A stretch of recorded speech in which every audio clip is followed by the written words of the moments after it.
One of my main concerns as a dungeon master is making sure that my players' actions and decisions matter for the adventure. After all, that's one of the core elements that differentiate D&D and role-playing games in general from other tabletop games. Different choices bring different consequences. That's what we call player agency.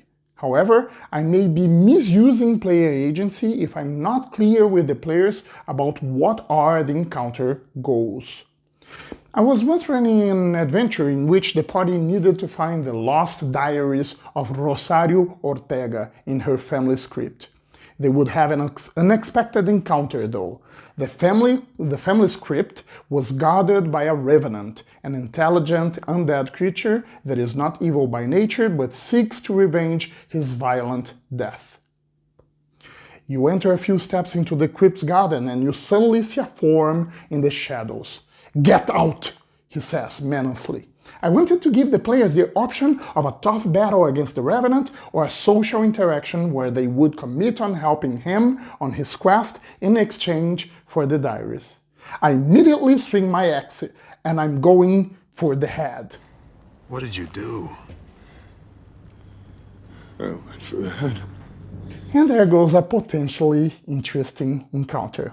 While they could have trodden more carefully, my players had no idea there were more layers for that encounter. I never made it clear for them what were the goals for that interaction. The less clear the goal and the structure of the situation, the less options or the lower player agency I'm actually providing to my players.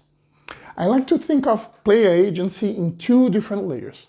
The first layer is freedom of choice, meaning that the players may freely choose their course of action, and that me, as the dungeon master, will not try and impose a given direction on them.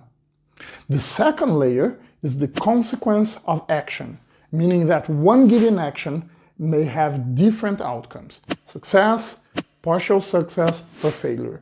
The combined effect of action and outcome brings a consequence for the players. My job there, as the DM, is to make sure I set a fair challenge for their chosen course of action and make sure that its consequence is exciting for the players.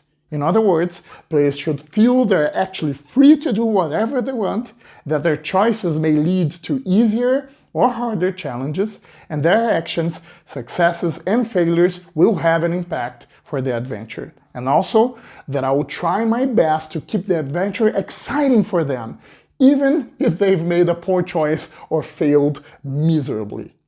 But why is player agency so important?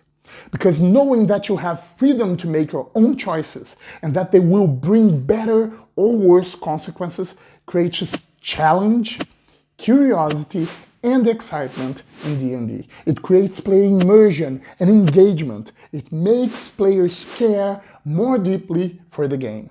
When I, as a dungeon master, successfully provide real player agency in my D&D table, I'm aiding my players to interact with the story more with the eyes of their characters and less with the eyes of a player. I'm sincerely inviting my players to tell the story together with me, and they usually respond to that with greater involvement and therefore much fewer moments of awkward silences.